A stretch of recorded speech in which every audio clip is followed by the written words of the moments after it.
Hello hi అండి. మనం ప్రస్తుతానికి బోధాన్ పోచంపల్లి మండల ప్రెసిడెంట్ గారు మనతో ఉన్నారు. పాకం మల్లేష్ యాదవ్, చాలా మోస్ట్ సీనియర్. ఇక్కడ కాంగ్రెస్ ప్రభుత్వం ప్రవేశపెట్టిన 6 గ్యారెంటీలు కానీ గత ప్రభుత్వం ప్రవేశపెట్టిన పథకాలకు దీనికి తేడా ఏంటి, మొత్తం కూడా అతని రాజకీయ చరిత్ర ఏంటో అతని ద్వారా అడిగి తెలుసుకునే ప్రయత్నం చేద్దాం. నమస్కారం మల్లేష్ గారు. నమస్కారం సార్. మీరు కాంగ్రెస్ పార్టీలో ఎప్పటి నుంచి చేస్తున్నారు? ఇక్కడ ప్రవేశపెట్టిన పథకాలు ఎంత మేరకు అమలైనాయి? నేను కాంగ్రెస్ పార్టీలో 2009 పార్లమెంట్ ఎన్నికల్లో రాజగోపాల్ రెడ్డి, కోమారెడ్డి గారి వెంకరెడ్డి, ఆ రోజు సోనియా గాంధీ గారి నాయకత్వంలో మేము పార్టీ జాయిన్ అయినాం. జెడ్పీటీసీగా ఉంటాం. అప్పటికి జాయిన్ అప్పటికి నుంచి కూడా ఇప్పటి వరకు కాంగ్రెస్ పార్టీలో కొనసాగుతున్నాం. క్రియాశీలకంగా గత 16 సంవత్సరాల నుంచి ఒక మండల స్థాయిలో, ఒక జిల్లా స్థాయిలో రాజకీయాలు చేసుకుంటూ కాంగ్రెస్లో కొనసాగుతున్నాం. Okay sir. మీరు ఉద్యమం అంటే తెలంగాణ ఉద్యమంలో కూడా పాల్గొన్నారని తెలుస్తుంది సార్. అప్పటి చరిత్ర ఏ విధంగా ఉంది సార్? నేను 1995లో సర్పంచ్గా ఇక్కడ కన్ముక్ల గ్రామానికి సర్పంచ్గా ఉత్తమ గ్రామ పంచాయతీగా అవార్డు పొందినాం. ఆనాడు ఉన్నటువంటి ప్రభుత్వం తెలుగుదేశం గవర్నమెంట్లో ఈ గ్రామానికి అనేక కార్యక్రమాలు చేసినాం. ఏదైనప్పటికీ కూడా పని చేయడం ఒకటి బాధ్యతగా, సర్పంచ్ అయినా ఏదైనా ఒక బాధ్యతగా చేస్తాం. ఆనాడు ట్యాంక్ కానీ, పైప్ లైన్ కానీ, రోడ్లు కానీ, తర్వాత యాదవ సంఘం బిల్డింగ్ కానీ, ఇక్కడ ఉన్న ఇండ్లు కూడా ఆనాడు స్వర్గీయ మాధవరెడ్డి గారి ఆశీస్సులతో అనేకమైనటువంటి అభివృద్ధి కార్యక్రమం చేసినాం. తర్వాత 2001 ఏప్రిల్ 27 తారీఖు కన్నా ముందు ఒక తెలంగాణ ఉద్యమం వస్తుందంటే తెలంగాణ కోసం పోదామనేటువంటిది ఈ కన్ముకుల గ్రామంలో అందరం నడి రోడ్డు మీద మీటింగ్ పెట్టుకొని తెలంగాణకు పనిచేద్దామని ఉద్దేశిస్తారు. అందరం తీర్మానం చేసి ఒక గ్రామంగా టీఆర్ఎస్లో చేరడం జరిగింది. 2001 ఏప్రిల్ 27 తారీఖు నాడు జెండా నేనే ఎగరేసిన ఇక్కడ తెలంగాణ ఉద్యమంలో. తర్వాత ఆనాడు పరిస్థితుల బట్టి బీసీ వస్తే మనకి ఇక్కడ బీసీ మహిళ వచ్చింది. ఆనాడు ఎంపీపీ చేద్దామనుకుంటే వేరే వాళ్ళు ఉండి నేను చేస్తాం అంటే వదిలేయడం కూడా జరిగింది. తర్వాత ఆనాడు ఎంపీపీ జెడ్పీటీసీ 45 రోజుల మేము గెలిపించడం జరిగింది ఇక్కడ. తర్వాత 2005లో నేను టీఆర్ఎస్ నుంచి సింగిల్ విండో డైరెక్టర్ అయినాం. తర్వాత జెడ్పీటీ సింగిల్ విండో చైర్మన్ రేస్లో కూడా ఉన్నాం. కొద్దిగా రెడ్డి ఫీలింగ్తో పోవడం జరిగింది. 2006లో జెడ్పీటీసీగా మా మిస్సెస్ నామినేషన్ వేసి వస్తే 4330 ఓట్ల మెజార్టీతోని, భారీ మెజార్టీతో గెలవడం జరిగింది. ఉమ్మడి నల్లగొండ జిల్లాలో 2 సీట్లు గెలిచినాయి. అది వెలిగొండ, ఈ పోచంపల్లి. అందులో మేము ముందంజలో ఉండి గెలవడం జరిగింది. తర్వాత 2009 వరకు ఆనాడు కసిరెడ్డి నారాయణ రెడ్డి జిల్లా పరిషత్ చైర్మన్ ఉండే, మాటల ప్రభాకర్ రెడ్డి ఎంపీపీ గారు ఉండే. ఈ ప్రాంతానికి కసిరెడ్డి నారాయణ రెడ్డి కానీ మేము కానీ ఈ పోచంపల్లిని అభివృద్ధి చేయడంలో నల్లగొండ జిల్లాలోనే ముందంజలో ఉంటాం. తర్వాత 2009లో మేము పార్టీలో జాయిన్ అయి నాటి నుంచి నేటి వరకు కాంగ్రెస్ కోసం 2014లో 2 కాంగ్రెస్ ఎంపీపీ జెడ్పీటీసీ గెలిచినాం. ఎంపీపీ జెడ్పీటీసీ కొన్ని కారణాల వల్ల వాళ్ళ పార్టీ మారడం జరిగింది. అయినప్పటికీ కూడా నాకు ఎన్ని ఆశలు పెట్టినా నేను పార్టీ మారనని నిశ్చయంతో నుండి కాంగ్రెస్ పార్టీకి పనిచేసినాం. 2017లో ఏప్రిల్లో నేను నా జన్మభూమి, నా పుట్టినరోజు సందర్భంగా నాకు గౌరవ ప్రస్తుత ఎమ్మెల్యే గారు కుమ్మం అనిల్ కుమార్ రెడ్డి గారు మండల పార్టీ అధ్యక్ష పదవి మనకి ఇవ్వడం జరిగింది. 2018లో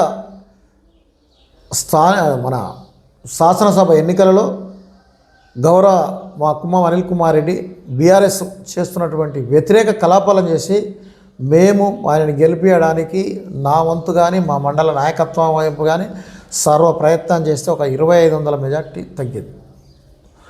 అయినప్పటికీ కూడా ఎక్కడ కూడా వెనుదిరగకుండా రైతుల కోసం మా పోచంపల్లి మండలం రైతాంగం అనేది చాలా ఉంది. దాదాపు 17-18 లక్షల బ్యాగుల వడ్లు ఇక్కడ పండిస్తారు రైతాంగం. చాలా మంచి మండలం. ఇక్కడ ఉన్నటువంటి రైతాంగం కానీ, పద్మశాలులు కానీ, గౌడన్నలు కానీ, యాదవన్నలు కానీ మంచి మండలం ఇది. కులవృత్తుల మీద ఇక భూదాన ఉద్యమానికి నాంది పలికినటువంటి భూదాన్ పోచంపల్లి పుట్టడం కూడా మా అదృష్టం. చాలా ప్రశాంతమైనటువంటి వాతావరణంలో ఉంటారు ఈ మండలం. అదేవిధంగా ఆనాడు కుమ్మం అనిల్ కుమార్ రెడ్డి గారు ఓడిపోవడం జరిగింది. తర్వాత స్థానిక సంస్థల ఎన్నికలు వస్తే నేను జెడ్పీటీసీగా మా మిస్సెస్, తర్వాత ఎంపీపీగా సా మన్సూర్ రెడ్డి అని పోటీ చేయడం జరిగింది. కొన్ని కారణాల వల్ల మధుసూదన్ రెడ్డి లాస్ట్ టైంలో 5 గంటలకు విత్డ్రా చేసుకోవడం వల్ల నేను 2 రెడ్లు 1000 కోట్లు ఉన్నటువంటి ఆస్తిపర్లాలు, నేను సామాజిక బీసీ యాదవ్ కులానికి చెందినటువంటి వాడిని, మా వాళ్ళు కానీ బీసీలు కానీ కొంత ఎందుకంటే బలోపేతం చేయలేకపోయినటువంటి పరిస్థితి అయినప్పటికీ ఓడిచ్చేటువంటి శక్తిని అధిగమించి వాళ్ళ భయంతరం చేసి పార్టీని నిలబెట్టాం. ఆనాడు 2500 మెజార్టీతో నేను ఓడిపోవడం జరిగింది. ఓడిపోయినప్పటికి కూడా ఎన్నో ఇబ్బందులు పెడితే ఈ రైతాంగం కోసం కలెక్టర్ ఆఫీస్ దిగ్బంధం చేయడంలో కీలక పాత్ర మా గౌరవ ఎమ్మెల్యే గారి మాది. తర్వాత పోచంపల్లి మండలంలో ధర్నాలు వడ్డ కోసం బి గ్రేడ్ ఏ గ్రేడ్ అని రైస్ మిల్లు యజమానులు మోసం చేస్తుంటే ఆ మోసాన్ని అరికట్టడంలో ముందంజలో ఉన్నాం. ఈ మండలంలో కాంగ్రెస్ పార్టీని గెలిపించి మొన్న కూడా మళ్ళీ మా కుమ్మం అనిల్ కుమార్ రెడ్డి పార్టీ మారినప్పటికి కూడా ఆయన్ని మళ్ళీ కాంగ్రెస్ పార్టీలో తీసుకొచ్చి గౌరవ ముఖ్యమంత్రి రేవంత్ రెడ్డి గారిని ఒప్పించి ఆయనని తీసుకొచ్చి మళ్ళీ టికెట్ ఆయనకి ఇవ్వాలని చేసి గౌరవ ఎమ్మెల్యే గారిని భారీ మెజార్టీతో గెలిపించడం జరిగింది. మా మండలంలో 3700 చిల్లర మెజార్టీ ఇచ్చినాం. తర్వాత గౌరవ ఎంపీ గారికి కూడా శ్యామల కిరణ్ కుమార్ రెడ్డి రాజకీయాలు ఉన్నప్పటికీ కూడా ఆ వ్యక్తి ఇక్కడ ఈ ప్రాంతానికి కొత్త అయినప్పటికీ కూడా 3500 మెజార్టీ ఆయనకి ఇవ్వడం జరిగింది. 2 గెలిపించినాం. తీర్మానం మల్లన్నను కూడా గెలిపించినాం. మేము ఎక్కడ కూడా ఎవరితోనా కూడా ఏదో ఆశపడి చేయడం, మా పార్టీ ఏదైతే నమ్మకం మా మీద పెడుతుందో దాని బాధ్యతగా మేము పనిచేయడం జరుగుతుంది, చేసినాం. ఇప్పుడు కూడా నేనేంటంటే ఇన్ని రోజులు కష్టపడుతున్నాం. ఒక క్రమశిక్షణ గల వ్యక్తిగా రాజకీయాలు మా నాయన ఉప సర్పంచ్, నేను సర్పంచ్ చేసినాం. మా పేరాయన మొదటి సర్పంచ్ ఈ ఊరికి. చిన్నప్పటి నుంచి 83లో నేను స్టేజ్ ఎక్కి ఇయ్యాడి వరకు ఏ స్పీచ్ అయినా నేనే ఇవ్వగలుగుతాం, మాట్లాడుతాం, అన్నీ చేస్తాం. ఒక గౌరవ మంత్రి గారిని, మా జిల్లా మంత్రి గారిని, వెంకరెడ్డి గారిని కానీ మా ఎమ్మెల్యే గారు అయితే అన్ని లెటర్లు ఇచ్చారు. చీప్ అండ్ గోడ్స్ నేను గొర్రె కాపర్ల సొసైటీ అధ్యక్షుడి నుంచి వచ్చి రాజకీయాలు ప్రవేశపెట్టి దాంట్లో జైన్ అయ్యి నేటి వరకు రాజకీయాలు ఉన్నామంటే నా యొక్క యాదవులు కానీ నా కులస్తులతోని రాజకీయాలు ఎంటర్ కావడం జరిగింది. అయినప్పటికీ కూడా చీప్ అండ్ గోడ్స్ రాష్ట్ర కార్పొరేషన్ ఆశిస్తున్నా వస్తుందని ఇయాడు కూడా మా ఎమ్మెల్యే గారి మీద, మా గౌరవ ఎంపీ గారి మీద, మా కోమారెడ్డి వెంకరెడ్డి గారు కూడా ఇప్పియాలి. వాళ్ళు ఇప్పకపోతే వాళ్ళకే ఇబ్బంది అవుతుంది. నల్లగొండ జిల్లాలో గతంలో దూదిపెట్ట బాలరాజుకి ఇచ్చారు, ఒక రాజ్యసభ సభ్యులు ఇచ్చారు, 2 ఎమ్మెల్యేలు ఇచ్చారు. ఉమ్మడి నల్లగొండ జిల్లాలో యాదవుల సంఖ్య ఎక్కువగా ఉంటుంది. వాళ్ళు ఒకవేళ ఇయ్యని ఎడల వాళ్ళకే ఇబ్బంది అవుతారు రేపు ఎలక్షన్లలో. ఎందుకంటే యాదవ సామాజిక వర్గం అనేది ఎవరో ఒకరు ఉండాలి, నేనని కాదు, పాకమల్లేసే ఎవరో, కానీ నా సామాజిక వర్గం, నా కులానికి, నా బంధుత్వానికి అందరు కూడా ఏదో ఒకటి ఇస్తే మా వాళ్ళు కూడా అరే మా వాళ్ళకి ఒకటి ఇచ్చిరనేటువంటి ఉంటుంది తప్ప ఏదో నాకు ఇవ్వని నేను అడుగుతలేను. నాకన్నా ఇంకా మంచి ర్యాంక్ ఉన్న వాళ్ళకి తెలుసు. అది నేను ఉమ్మడి నల్లగొండ జిల్లాలనే ఇవ్వాలనేది నేను మొదటి నుంచి కూడా అడుగుతున్నాం. ఖచ్చితంగా ఇస్తారని ఆశిస్తున్నాను. ఓకే సార్, ఇక్కడ మీరు బీఆర్ఎస్ నుండి కాంగ్రెస్లోకి రావడానికి గల ప్రధాన కారణాలు ఏంటి సార్? అల్లా కూడా చాలా అద్భుతమైన పదవులు చేసినారు. అప్పటికి కూడా మరి పార్టీ ఎందుకు మారి రావటం జరిగింది? నాడు 2007లో నేను ఎమ్మెల్సీ అడిగిన. 2007లో ఎమ్మెల్సీ అడిగితే ఆనాడు యాదగిరి రెడ్డి సాబ్ ఊకో అన్నాడు. తర్వాత 2019లో కూడా మా ప్రభాకర్ రెడ్డి సాబ్ అని ఉండే మా బాస్, ఎంపీ పుండి నేను జడ్పీటీసీ. మేమందరం తీసుకుపోయి టికెట్ అడిగినాము. ఆనాడు కేసీఆర్ మమ్మల్ని స్పందించలేదు. ఎమ్మెల్సీ అని అడిగినాము, మేము ఓడతామా గెలుస్తామా అనేది తర్వాత, కానీ టికెట్ అడిగినాము, స్పందించలే.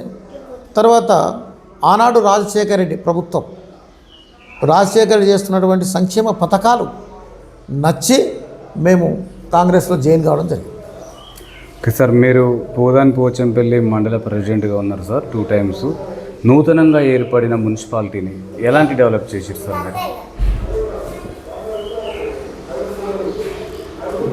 మున్సిపాలిటీ డెవలప్ అంటే ఏం చేయలేదు, ఒక రోడ్డు వెయిటింగ్ చేశారు. బీఆర్ఎస్ ప్రభుత్వం 9.5 సంవత్సరాలు కాలయాపనే చేస్తాము చూస్తాం అన్నాం. మున్సిపాలిటీ కాదు, ఇవాళ గ్రామీణ ప్రాంతాలు 22 గ్రామ పంచాయతీలు ఉంటాయి.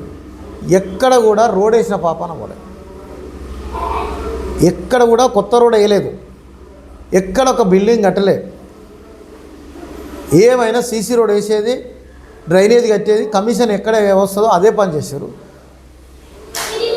ఆ గవర్నమెంట్లో ఉన్నటువంటి కేసీఆర్ కాళేశ్వరం ప్రాజెక్టు కమిషన్ వస్తుంది, కాళేశ్వరం ప్రాజెక్టుకి ఎందుకు పోయిండ్రో ఈడ కూడా ఉన్నటువంటి బీఆర్ఎస్ నాయకులు కూడా కమిషన్ ఎన్నో వస్తుంది, ఈడ పని చేయాలి, పిలాపల్లి కాలువ చేశారు, 89 కోట్లు రిలీజ్ చేసుకున్నారు. 105 కోట్లు 106 కోట్లు శాంక్షన్ అయితే అందులో 83-86 కోట్లు రిలీజ్ చేశారు. కానీ పని మాత్రం ఎక్కడ జరగలే. తూతుమ్మాలుగా పనిచేసి డబ్బులు రిలీజ్ చేసారు తప్ప కాదు. ఈనాడు కాంగ్రెస్ ప్రభుత్వం వచ్చినాక అనేకమైనటువంటి సంక్షేమ పథకాలు చేస్తున్నాం. ఫ్రీ బస్ ఇచ్చినాం, కరెంటు 200 యూనిట్ల వరకు పేద ప్రజానికి 80% విలేజ్లలో. నేను ఒక ఉదాహరణ చెప్తున్నాము. మెహర్ నగర్ కాడ 35 మంది మాత్రమే ఇళ్ళకు మాత్రమే కరెంటు బిల్ వస్తుంది, మిగతా వాళ్ళకు మొత్తం మాపి. ఈ కన్ముకుల గ్రామంలో కూడా దాదాపు 70% కరెంటు బిల్లు మాపి. అంటే నెలకి ఎంతో అంతో ఆసరైతున్నది. అటువంటి సంక్షేమ పథకాలు. ఇవాళ ఆరోగ్యశ్రీ ఉంది, 5 లక్షల నుంచి 10 లక్షలు చేస్తారు. అది చాలా మంచి కార్యక్రమాలు. తర్వాత గ్యాస్ సిలిండర్ 500 రూపాయలకే ఇస్తున్నాం. కొంతమందికి వస్తలేదు అంటారు, వాస్తవమే. అక్కడ ఉన్న పేర్లు తప్పు. నేను క్లియర్గా ఏం చెప్తున్నామంటే, మొదట తీసుకున్నప్పుడు ఫోన్ నెంబర్ ఒకటే ఉండాలి. ప్రజాపాలన వచ్చినప్పుడు అదే ఫోన్ నెంబర్ ఎంటర్ చేయాలి. 2 ఫోన్ నెంబర్లో లేకపోతే పేరు ఒకరి పేరు లేకపోతే గ్యాస్ సిలిండర్ వస్తలే. ఒకవేళ రాకపోతే ఫోన్ నెంబర్ మార్చి మిగతా ఇప్పిస్తాను. ప్రతి విలేజ్లో మేము మా మండల పార్టీ తరఫున మా మండల నాయకత్వం అందరం కలిసి కూడా చెప్తున్నాం, మీరు రాండి చేసుకోవాలి. అనేక సంక్షేమాలు ఇలా చేస్తున్నాం. తర్వాత రైతులకు 2 లక్షల రుణమాఫీ చేసిన చరిత్ర ఈ యొక్క తెలంగాణలోనే దక్కింది. అందులో కూడా అందరికీ 70% 80% మాపైనాయి. 2 లక్షల పైనులకు కాలేదు. తర్వాత బ్యాంక్ ఏరియర్స్, బ్యాంకులో తప్పుపడ్డోళ్ళకు మాత్రమే కాలేదు. కానీ మిగతా వాళ్ళకి అందరికీ కూడా 2 లక్షల రుణమాఫీ అయింది. రైతు భరోసా కూడా అందరికీ పడుతుంది. ఇవాళ వడ్లు కొనుగోలు సన్నొడ్లకు 500 రూపాయలు బోనస్ ఇస్తున్నాం. తర్వాత ఈ దొడ్డు రకం వడ్డు కూడా ఏ గ్రేడ్ కింద వడ్డు కొనుగోలు చేస్తూ ఉన్నాం. తర్వాత గత ప్రభుత్వం కొంటే ప్రతి కింటాలకు 2 కిలోలు బి గ్రేడ్ కింద కొని ఈ యొక్క రైతులని ముంచినటువంటి ప్రభుత్వం బీఆర్ఎస్ ప్రభుత్వం ఏనాడు కూడా పట్టించుకోలేదు. గత ప్రభుత్వం మేల స్టార్ట్ చేస్తే మే 10 తారీఖు 5 తారీఖు చేస్తే కాంగ్రెస్ ప్రభుత్వం ఏప్రిల్ 5, 10 తారీఖు లోపల మీరు స్టార్ట్ చేయండి. ప్రభుత్వం యంత్రాంగాన్ని సిద్ధంగా పెట్టింది. ఈనాడు కొనుగోలు ముమ్మరంగా జరుగుతుంది. పోచంపల్లి మండలంలో మంచి కార్యక్రమాలు చాలా చేస్తున్నాము. ఎస్సీ వర్గీకరణ చేసినటువంటి కాంగ్రెస్ ప్రభుత్వం ఇవాళ ఎవ్వరు కూడా చేయలేదు. 30 ఏళ్ళు మందకృష్ణ మాదిగా పోరాడుతుంటే అది మా గౌరవ ముఖ్యమంత్రి గారు రేవంత్ రెడ్డి గారు అది ఎస్సీ వర్గీకరణ ఏబిసిడి వర్గీకరణ చేసే చరిత్ర కాంగ్రెస్ ప్రభుత్వానికి దక్కింది. ఈనాడు కులగణన మన రాష్ట్రం తెలంగాణ రాష్ట్రమే చేస్తే దాన్ని అలా దేశము ఒక మోడల్గా తీసుకున్న చరిత్ర ఈ తెలంగాణ గౌరవ ముఖ్యమంత్రికి దక్కిందని సందర్భంగా తెలియజేస్తూ 42% కులాల వైజ్గా ఇవాళ బీసీలో ఉన్నాం 56%. అయినప్పటికీ కూడా ఈ యొక్క కుల గణన అనేది చేసిన చరిత్ర 42% ఇవ్వాలనేది రేవంత్ రెడ్డి గారి యొక్క గొప్పతనం అని సందర్భంగా తెలియజేస్తూ గౌరవ మంత్రివర్గం కానీ గౌరవ కాంగ్రెస్ ఎమ్మెల్యేలకు దక్కుతుందని సందర్భంగా చెప్తా ఉన్నాం. ఎందుకంటే అనేక సంక్షేమ పథకాలలో భాగంగా రాజకీయంగా వెనుకబడింది. గత రాజశేఖర రెడ్డి గారు 33% రిజర్వేషన్ ఇచ్చి ఎన్నికలు చేస్తే ఈ ప్రభుత్వం బీఆర్ఎస్ ప్రభుత్వం వచ్చినాక దాన్ని 23% చేసి తగ్గించిన చరిత్ర ఎవరికి దక్కిందంటే గౌరవ కేటీఆర్కు పంచాయతీరాజ్ ఉండే తర్వాత కేసీఆర్కే. వాస్తవం మీరు చూడండి, రిజర్వేషన్ పెంచాలని కొట్లాడుతున్న క్రమంలో కూడా 33 నుంచి 23 తగ్గించిన చరిత్ర బీఆర్ఎస్ ప్రభుత్వం, ఆనాడు టీఆర్ఎస్ ప్రభుత్వం. ఇవాళ బీసీల మీద ఏదో మేము ఎల్లబోస్తున్నాం, మేము ఎలగబెడుతున్నాం అనేటువంటి ఉద్దేశం వాళ్ళు చెప్తారు. కాబట్టి అది కాదు. ఇవాళ బీసీలకు రాజకీయంగా, బీసీలకు ఉద్యోగపరంగా వెసులుబాటు అన్ని సంక్షేమ పథకాలు బీసీలను ముందంచుతుందంటే ఇవాళ కాంగ్రెస్ ప్రభుత్వం. ఇలా కాంగ్రెస్లో ఖర్గే గారు రాష్ట్ర దేశ అధ్యక్షుడు ఏంటంటే చరిత్రలో తిరగరాసుకోవాలి. ఈడ అయ్యాన్ని ఉంటాడు, లేకపోతే కొడుకన్నా లేకపోతే అల్లుడు బిడ్డ, ఈ నలుగురు తప్ప ఈ బీఆర్ఎస్ ప్రభుత్వంలో బీఆర్ఎస్ పార్టీలో కూడా ఇవాళ కాంగ్రెస్ ప్రభుత్వం మహేష్ గౌడ్ ఎవరండి? ఒక వ్యక్తి, కానీ బీసీ సామాజిక వర్గినటువంటి వ్యక్తికి ఇవాళ రాష్ట్ర అధ్యక్షుని చరిత్ర ఎవరికి ఉందంటే కాంగ్రెస్ పార్టీకే ఉంటుంది.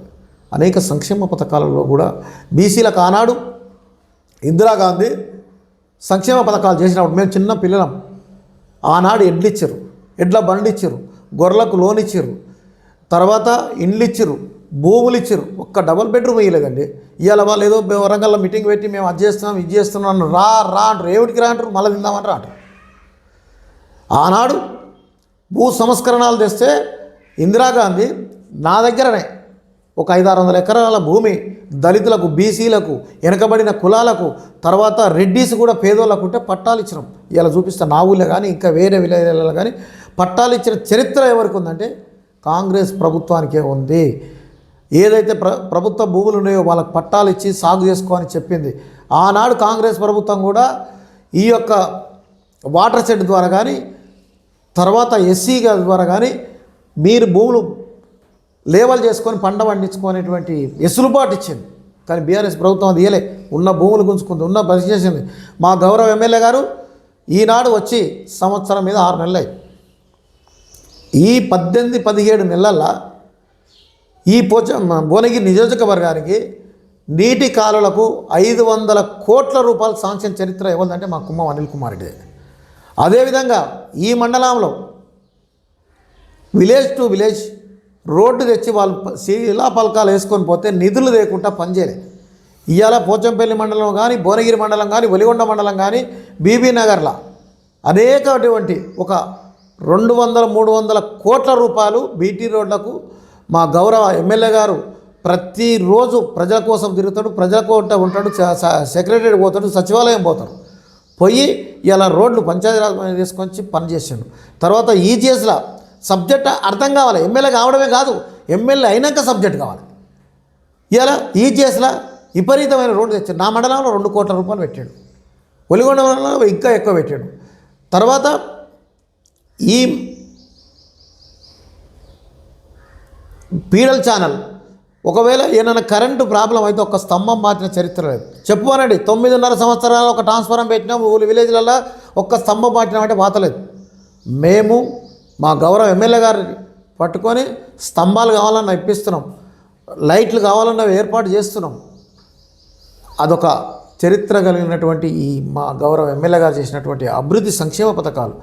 ఇవాళ ఐకేపీ సెంటర్లల్లో సింగిల్ విండో ద్వారా ఒడ్లు కొనాలంటే ఆనాడు జాగలేక గిలగిలగిల తల్లాడుతున్నటువంటి రైతాంగానికి మా గౌరవ ఎమ్మెల్యే గారు చొరవ తీసుకొని ప్రభుత్వ భూమిని పోచంపల్లికి 5.5 ఎకరాలు ప్రభుత్వ భూమిని ఇప్పించాడు.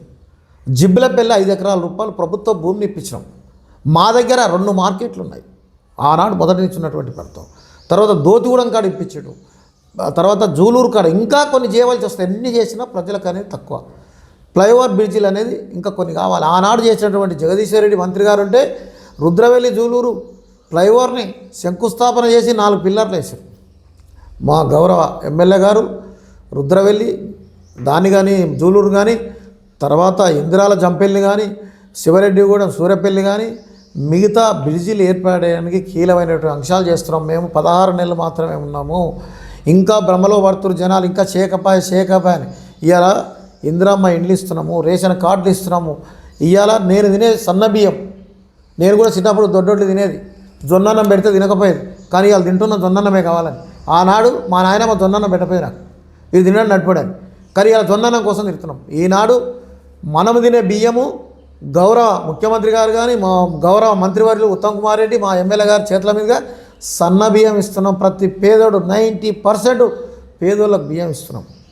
ఈ సన్న బియ్యం అనే కార్యక్రమం చాలా మంచి కార్యక్రమం. మనము తినే బియ్యం వాళ్ళకు కూడా అన్నం పెడుతున్నాం. ఈ యొక్క కార్యక్రమాలలో ముందంజలో ఉన్నాం. ఇంకా చేయవలసినవి చాలా ఉన్నాయి, ఇంకా చేసుకుంటూ పోతున్నాం. సమయం కావాలి, సమయాన్ని కోరుతున్నాం. అప్పుల పాలు చేసాడు, లేకపోతే ఈ అప్పుల పాలు చేయకపోతే ఈ రాష్ట్రాన్ని అదోగిదిగా కాగదు.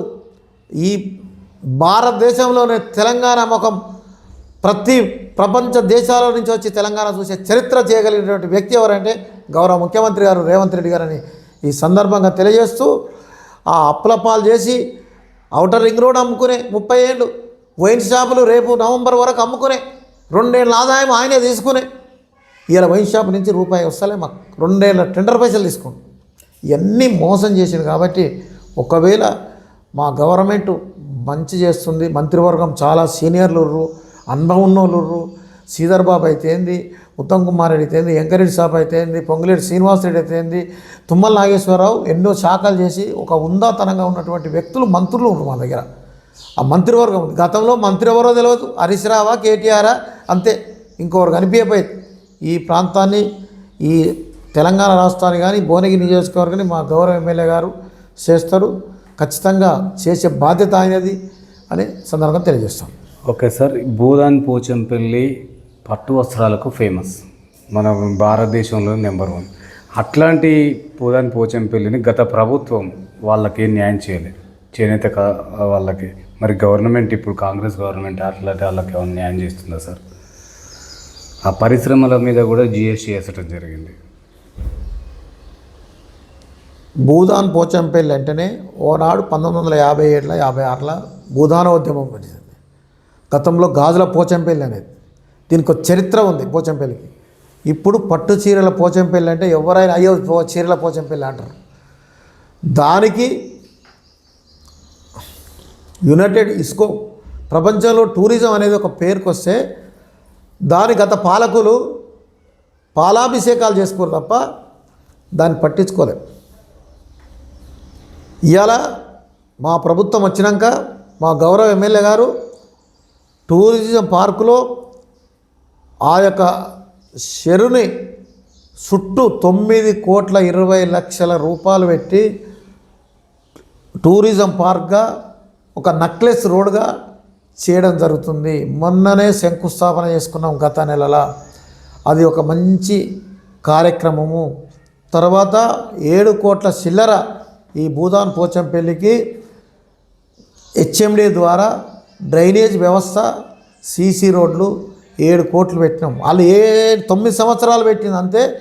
మా గౌరవ ఎమ్మెల్యే గారు పెట్టింది కనీసం 16 కోట్ల రూపాయలు దీనికి పెట్టడం జరిగింది.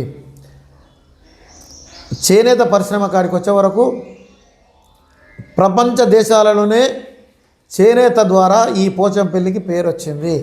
అది ఒక కులవృత్తుల ద్వారా, ఒక ఇక్కత్ సారీస్ ద్వారా మా గవర్నమెంటు నిన్ననే మా దానికి సంబంధించిన శాఖ మంత్రులు తుమ్మల నాగేశ్వరరావు ద్వారా, గౌరవ ఎంపీ గారి ద్వారా, గౌరవ ఎమ్మెల్యే గారు ఈడ మీటింగ్ ఏర్పాటు చేసి అనేకమైనటువంటి చేనేతల కోసం ఏం చేస్తున్నారు, ఏం చెయ్యాలి అనేది ఉద్దేశంతో ఇక్కడ మాట్లాడడం జరిగింది. మొన్న మా గౌరవ మంత్రి గారు కూడా చెప్పడం జరిగింది.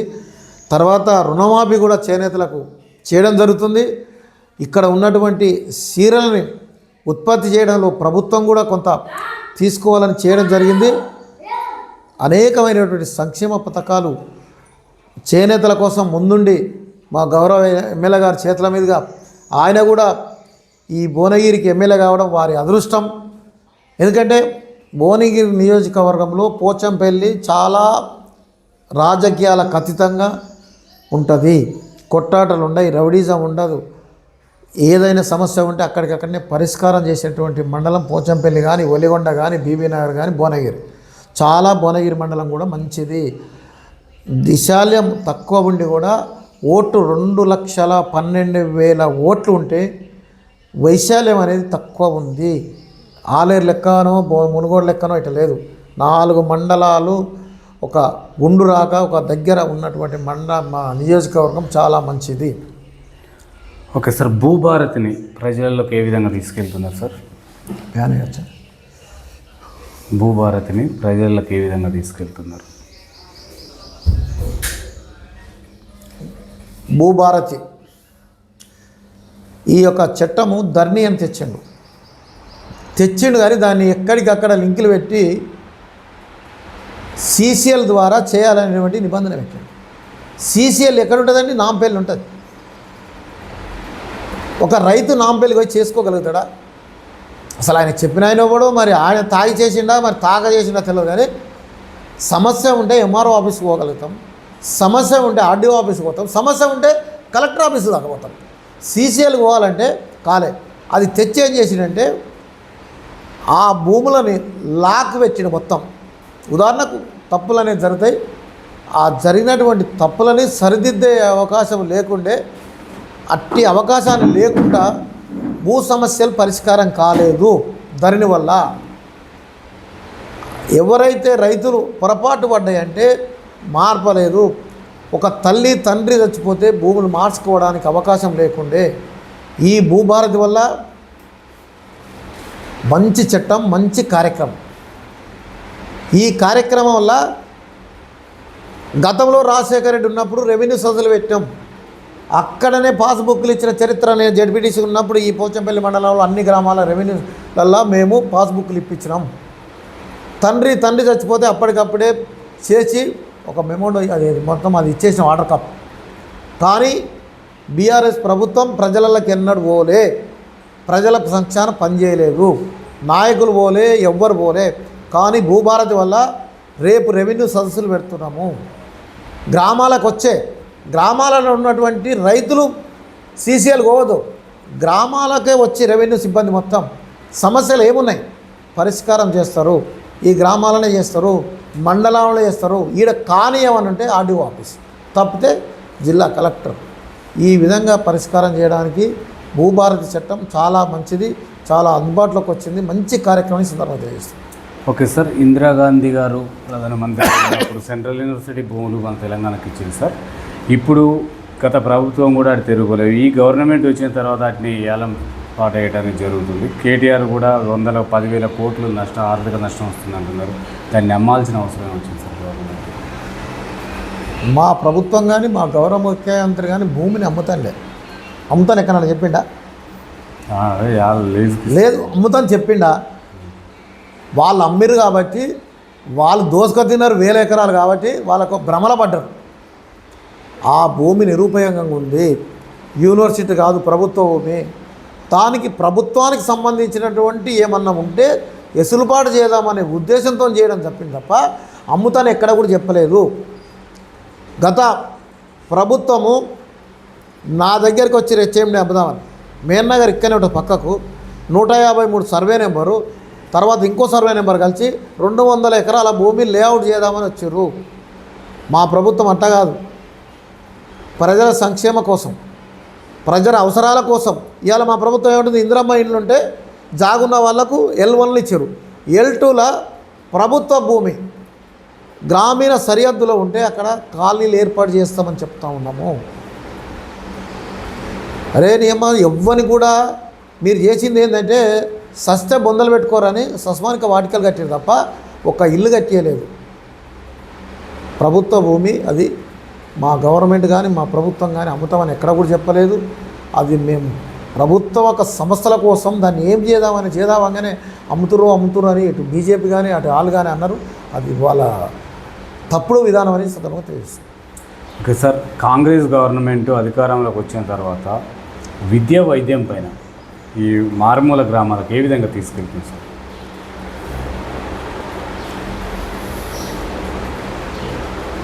ఈనాడు మీరు చూడండి, ఈ 16 నెలల విద్యా సంవత్సరం పోయిన సంవత్సరం మీరు ఎంక్వైరీ చేసుకోండి.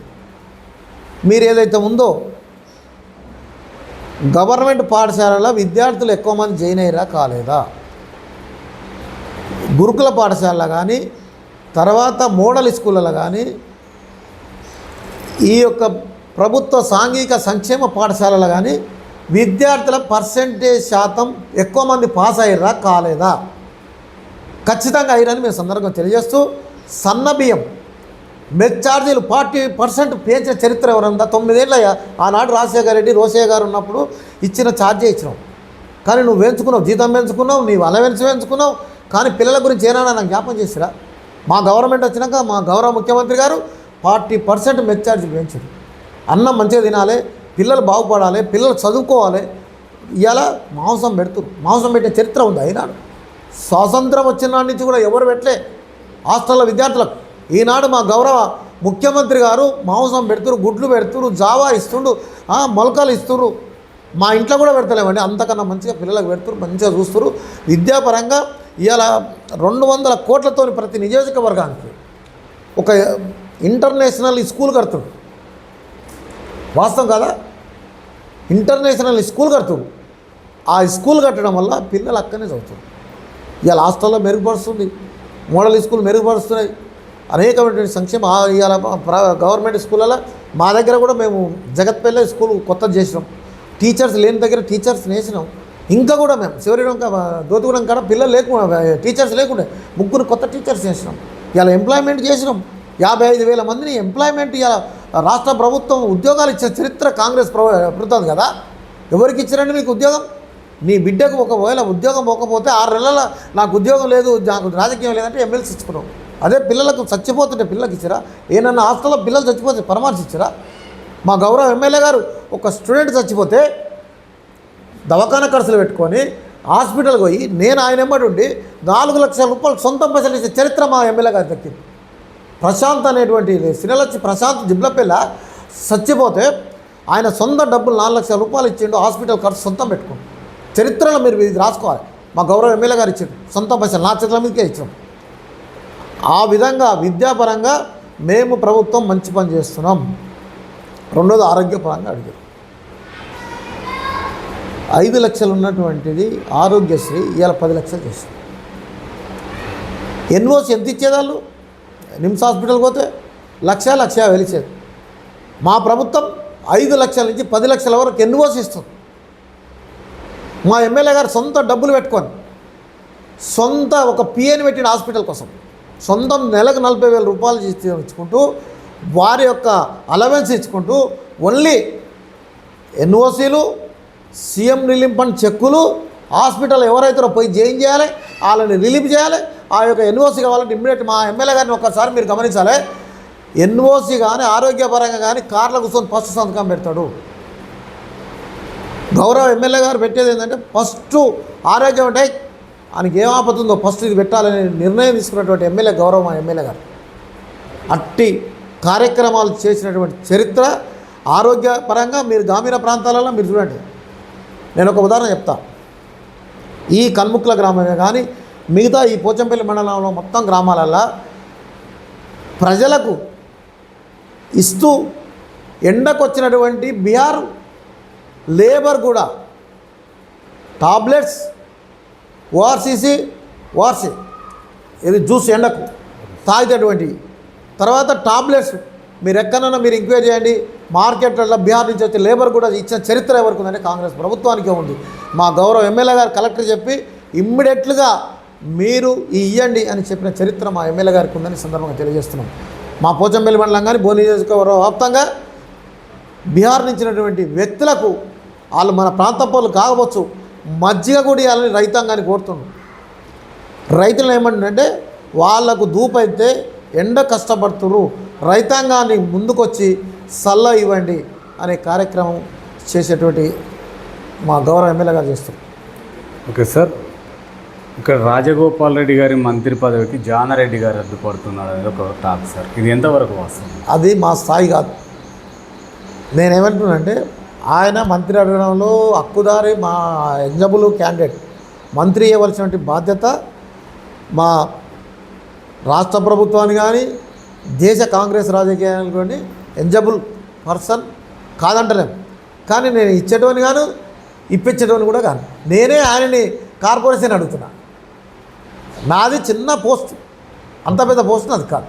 ఓకే సార్, ఇక్కడ రైతులు ఒడ్లు దిగుమతి కావట్లేదని చెప్పేసి వాళ్ళు చాలా ఇబ్బంది పడుతున్నారు సార్. ఈ సమస్య పైన మీరు ప్రభుత్వానికి ఎలా తీసుకెళ్తారు? మిల్లర్లు కూడా ఎవరు ఇది ధాన్యం కొనుగోలు చేయట్లేరు, చాలా అవస్థపడుతున్నారు సార్. నిన్న వర్షానికి కూడా అకాల వర్షానికి ఒడ్లు ఖరాబ్ అయిన చాలామంది ఇబ్బంది పడుతున్నారు. రైతులు మా దృష్టికి తీసుకొచ్చిన సమస్య వాస్తవం. మీరు అన్నదాంట్లో నేను కూడా ఒక రైతుని, 30 ఎకరాలు నాటు పెడతా. ఇయ్యాడి వరకు కూడా నేను వ్యవసాయం చేస్తాను, వ్యవసాయమే చేస్తా. నాకు వైట్ మనీ 45 లక్షలు వస్తాయి సంవత్సరానికి, వడ్ల పైసలే. నా భార్య ఇప్పుడు కూడా పనిచేస్తుంది, ఈరోజు కూడా గొలుసులు ఏరుతుంది, వర్షాన్ని కోపిస్తుంది, వర్షం నాటు పెట్టిపిస్తుంది, పని చేపిస్తుంది. వ్యవసాయం మీద పూర్తి అనుభవం ఉన్న వ్యక్తులల్లో నేనే ముందటుంటా. కానీ ఇక్కడ రైస్ మిల్లులు అనేది వాస్తవం. గత ప్రభుత్వము 10 రైస్ మిల్లులు ఉంటే బీఆర్ఎస్కి సంబంధించినటువంటి రైస్ మిల్లు ఓనర్లు మేమందరం కూడా పోరాడినాం. అకాల వర్షం వస్తుంది, దానికి మనం ఎవరేం చేయలేం. ప్రభుత్వం కొనుగోలు అనేది ఏప్రిల్ 5 తారీఖు నుంచే స్టార్ట్ చేయమన్నది. మా మూసి పరివాహక ప్రాంతంలో వడ్లు జర సిక్కగొచ్చి కొంచెం లేట్ వస్తాయి, దానివల్ల కొంచెం లేట్ అయినది. అయినప్పటికీ కూడా ముమ్మరంగా పోచంపల్లి మండలంలో కొనుగోలు కేంద్రాలు స్టార్ట్ అయినాయి, కొంటున్నాము.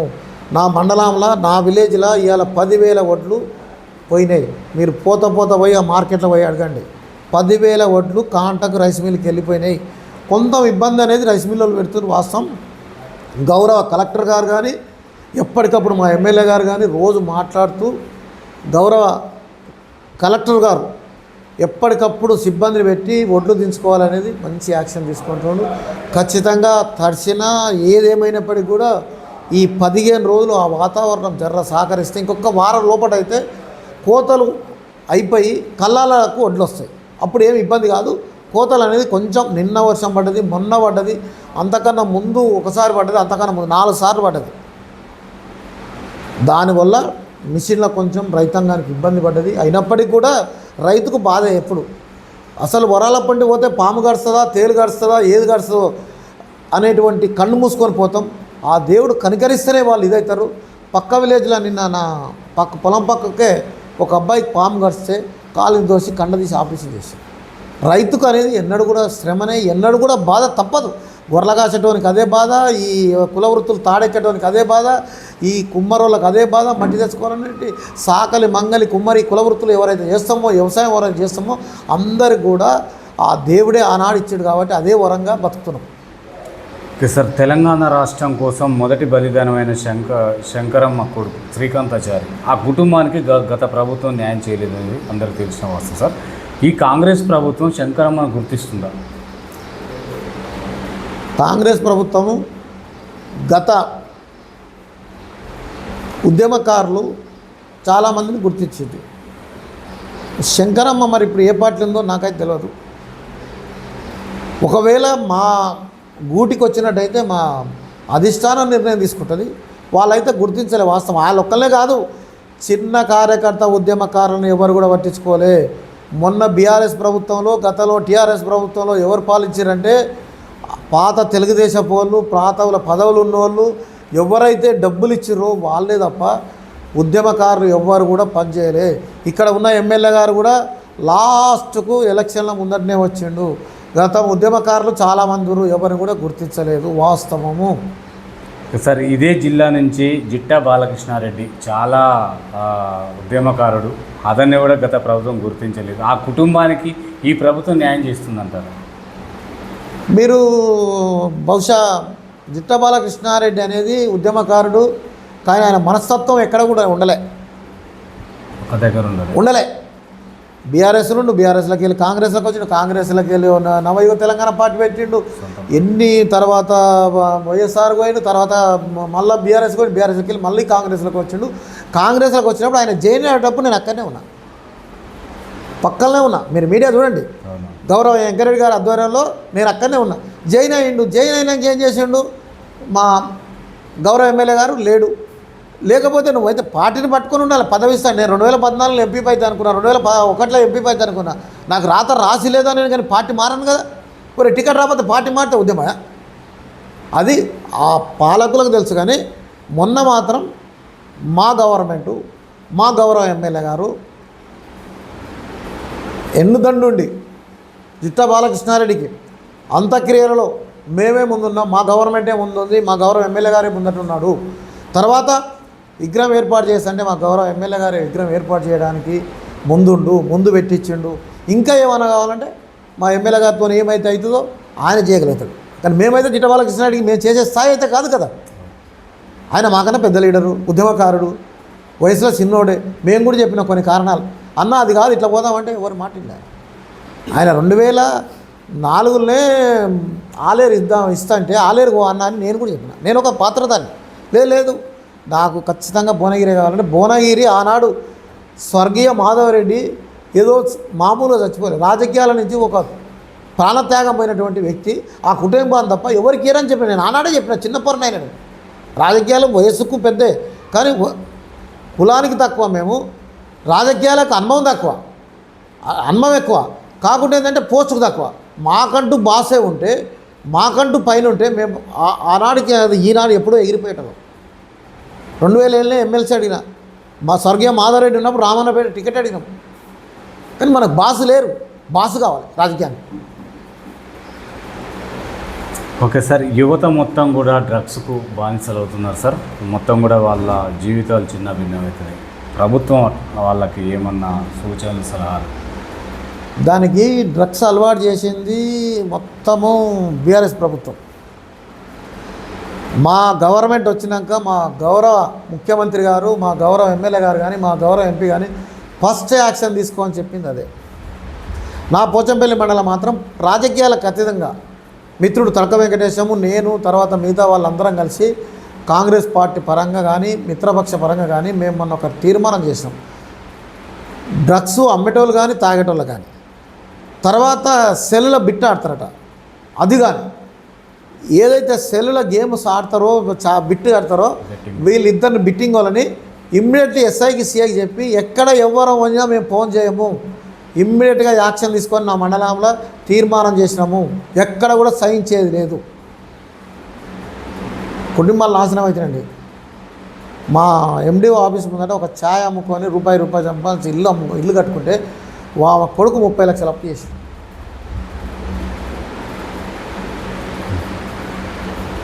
ఓకే సార్, ఇప్పుడు ఈ 6 గ్యారంటీలు ఏ విధంగా? 6 గ్యారంటీలు దాదాపు మేము ఇచ్చిన మాట ప్రకారం అన్నీ చేసుకుంటూ 1, 2 చేయలేదు. 2500 ఇస్తాను ఇవ్వలేదు.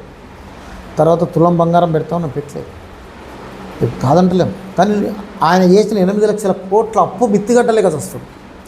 ఇంకా మిగతాయి ఇలా 6 గ్యారంటీలలో లేని పథకం ఏంటంటే సన్నబియ్యం పథకం లేదు కదా, చేనేతలకు రుణమాఫీ లేదు కదా, ఇలా యువతలకు రాజీవ్ యువశక్తి అని ఇలా స్కీమ్ పెట్టినాం, ఎంప్లాయ్మెంట్.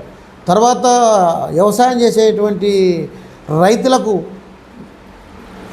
పరికరాలు, కల్టివేటర్, సింగిల్ విల్స్, గడ్డి యంత్రాంగం, ఇవన్నీ చేస్తున్నాం. రేపు మళ్ళీ మా గవర్నమెంట్, నేను మా గౌరవ ఎమ్మెల్యే గారు కానీ మా ఎంపీ గారు కానీ మొన్ననే సూచించిన, ఒడ్లు పట్టే మిషనరీ 2,30,000 వస్తుంది. మీరు ఇమ్మీడియట్ ఇది అండి పెట్టండి, 50-60% ఇవ్వండి. ఎస్సీ ఎస్టీలకు అయితే 75% ఇవ్వండి. ఈ యంత్రాంగం వల్ల రైతాంగానికి ఉపయోగపడుతుందని మా గౌరవ ఎమ్మెల్యే గారికి మా ఎంపీ గారికి చెప్పడం జరిగింది. ఖచ్చితంగా రేపు ఈ ఆర్థిక సంవత్సరంలో కానీ పర్సనల్గా మాట్లాడి ఆ యంత్రాలకు సబ్సిడీ ఇప్పించే బాధ్యత కూడా తీసుకుంటాను ఈ సందర్భంగా తెలియజేస్తాం. ఓకే సార్, మీరు కూడా ఒక రైతు సార్. ఉపాధి హామీ పనిని రైతాంగానికి యాడ్ చేస్తే చాలా బాగుంటుంది. కొంతమంది రైతుల బాధ సార్, దీన్ని మీరు ఏ విధంగా చూడవచ్చు? ఖచ్చితంగా స్వాగతిస్తున్నాం. వాళ్ళకు ఉపాధి దొరుకుతుంది, రైతాంగానికి ఏదో ఒకటి. నేను అందరికీ నాకే భూస్వాములకు కాదంటున్నా, చిన్న రైతులకు వరాల పట్టి కోసుడు, లేదంటే నాటేసేటప్పుడు ఏదన్నా చిన్న పని ఉంటే ఈ రైతాంగానికి ఉపాధి హామీ పథకం పెట్టినట్టయితే ఖచ్చితంగా మంచి కార్యక్రమము. తర్వాత మున్సిపాలిటీ అనేది ఏర్పడ్డాక ఈ గత ప్రభుత్వం ఏం చేసిందంటే మున్సిపాలిటీ కావాలేదో చేసే పేరు తెచ్చుకోవాలని చేసుకుంది. గ్రామాలను కలిపి కూడా మున్సిపాలిటీ చేసింది. మున్సిపాలిటీలో కూడా ఖచ్చితంగా ఉపాధి హామీ పథకం అనేది మున్సిపాలిటీ ఏదైతే ఉందో గ్రామీణ ప్రాంతం కాబట్టి ఆ మున్సిపాలిటీలో కూడా ఉపాధి హామీ పథకం అమలు చేయాలనేది నా డిమాండ్. ఓకే సార్, ఇప్పుడు గవర్నమెంటు స్పెషల్ ఆఫీసర్లు పెట్టింది సార్. సర్పంచ్ ఎన్నికలు 3 సంవత్సరాలుగా వస్తుంది. ఈ స్పెషల్ ఆఫీసర్ల ద్వారా అభివృద్ధి కావట్లేదు, గ్రామ పంచాయతీలు కేంద్రం మీద ఆగిపోయినాయి అంటున్నారు. ఎందుకు ఎన్నికలు కావట్లేవు? ఎక్కడ జాప్యం జరుగుతుంది? మా గౌరవ ముఖ్యమంత్రి గారి ఉద్దేశం ఏంటంటే ఇప్పుడు ఎన్నికలు పెట్టుకుంటూ పోతే ఇది ఇటునే వెళ్ళిపోతుంది. అనగారి కులాలకు బీసీలు ఉదాహరణ నేనే చెప్తున్నా. మొన్న జనరల్ సీట్ల వాళ్ళిద్దరు 4.5 కోట్లు పెట్టారు, నేను 1,25,00,000 పెట్టాను. నేను బీసీ నుంచి పోటీ చేసిన, ఇద్దరు జనరల్ సీట్. అట్లా కాకుండా కుల గణన చేయాలి, చరిత్రాత్మకమైనటువంటి నిర్ణయాన్ని తీసుకోవాలి.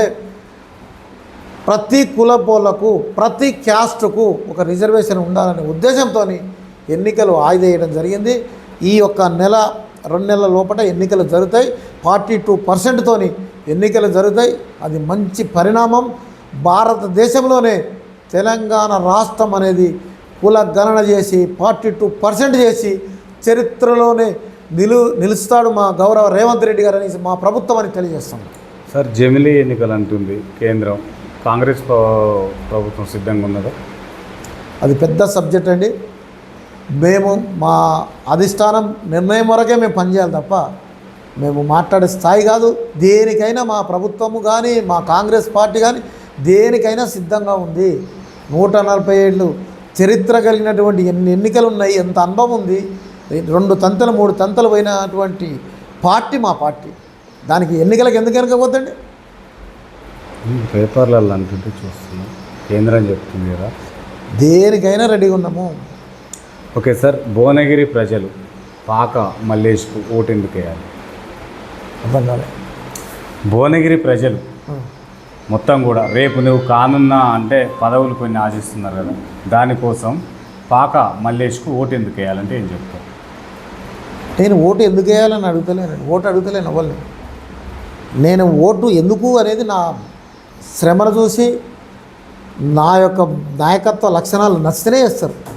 లేకపోతే పైసలు తీసుకోను. మా దగ్గర మొన్న ఎన్నికలలో మా గౌరవ ఎమ్మెల్యే గారు అవతల ఎమ్మెల్యే కన్నా చాలా తక్కువ ఇచ్చిండు, అయినా గెలిచిండు. ఆయన పనితనం ఆయన మంచితనం చూసే గెలిచిండు. రేపు నేను ఒకవేళ అవకాశం వస్తే పోటీ చేయాలనుకుంటే నా ప్రజలు నాకు ఓటేస్తేనే నేను గెలవగలుగుతా, లేకపోతే నేనేం గెలవను కదా. ప్రజల విశ్వాసం నేను చెప్తున్నా కదా. 1983లో నేను స్టూడెంట్ ఆర్గనైజ్ చేసుకుంటూ నేను ఆనాడు స్టేజ్ ఎక్కిన ఇదే ఈ కన్ముకుల గ్రామంలో. ఈ కన్ముకుల ఆశీర్వాదం చిన్ననాటి నుంచి ఇయాడి వరకు కూడా స్పీచ్ చేయాలన్నా ఏదైనా సమస్య మీద పోరాడినా రాత్రి 12 గంటలకు హాస్పిటల్ విషయాల్లో ఫోన్ చేసి 12 గంటలకు లేచిపోతాను. నేను కామినేని హాస్పిటల్కి పోతా, అవేరా గోకుల్ హాస్పిటల్ తీసుకుపోతా, డైరెక్ట్ పేషెంట్ ఏం పడిపోతా. ఎవరు పోరు. రాత్రి 12 గంటలకు మొన్న ఏది డ్రగ్స్ పట్టుకుంటే కెమికల్ ఫ్యాక్టరీ 12 గంటల పోలీస్ స్టేషన్లు ఉన్నా, ఎవరు ఉండరు. నేను ఆ విధంగా పనిచేస్తాను. వాళ్ళు నచ్చితే చేస్తారు, నచ్చకపోతే నేనేం చేయలేను. ఓకే సార్, ఫైనల్గా మీరు ఓటర్లకు ఏం చెప్పదలుచుకున్నారు? ఎందుకంటే ఒక ఓటు అంటే చాలా విలువైన ఓటు. దాన్ని మనీకి కానీ మద్యానికి కానీ అమ్మటం జరుగుతుంది. దానిపైన మీరు ఎలాంటి చైతన్యం తీసుకురాబోతున్నారు? నా చిన్ననాటి నుంచి కూడా నా అభిప్రాయం ఏంటంటే, ఎవరో పైసలు ఇస్తే, ఎవరో మందు పోస్తే, సార ప్యాకెట్లు ఇస్తే, ఎవరో ఉప్మా పెడితేనో. మేము చిన్నగా ఉన్నప్పుడు ఉప్మా పెట్టేది, తర్వాత సార ప్యాకెట్లు వంచిన. జగ్గారెడ్డి గంట గుర్తుకు నేను సార ప్యాకెట్లు వంచిన. మాధవరెడ్డికి పనిచేసిన. ఎంపీ రఘుమారెడ్డి ఉండే, ఆయనకు నేను స్పీచ్ ఇస్తేనే నువ్వు నాడు లీడర్ అవుతా ఉన్నావు. కానీ ఎవరు కాదు, నచ్చిన వ్యక్తికి ఓటేయాలి. వాడు పేదోళ్ళ కాదా, లేకపోతే పని చేస్తాడా చేయడాన్ని చూసి ఓటేయాలి. కానీ డబ్బులు తీసుకొని ఎప్పుడైతే మనం ఓటేస్తామో వానికి ఎన్నడూ కూడా మనం రుణపని ఉంటాం, వానికి తక్కువ అనిపిస్తాం. డబ్బులు తీసుకొని రాజకీయాలు ఎన్నడూ కూడా చేయదు. రాజకీయాలు ఓటేసేటప్పుడు జీవితంలో 5 ఏళ్ళకు ఒకసారి అండి 2000 ఇస్తాం.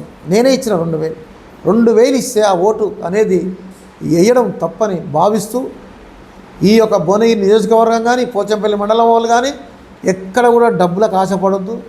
1000 కోట్లు సంపాదించినటువంటి నా మండలం 157 కోట్లు 160 కోట్ల రూపాయలు ఒక పంటకు వస్తాయి.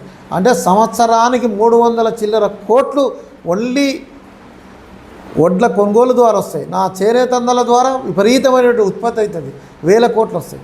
ఈ తర్వాత అన్ని కుల వృత్తుల ద్వారా వస్తున్నాయి. అన్ని కుల వృత్తులు ఉన్నాయి. ఇక్కడ అనేక రకాలు ఉన్నాయి. యాదవన్నలు ఇలా మెజార్టీ ఉన్నాం మేము.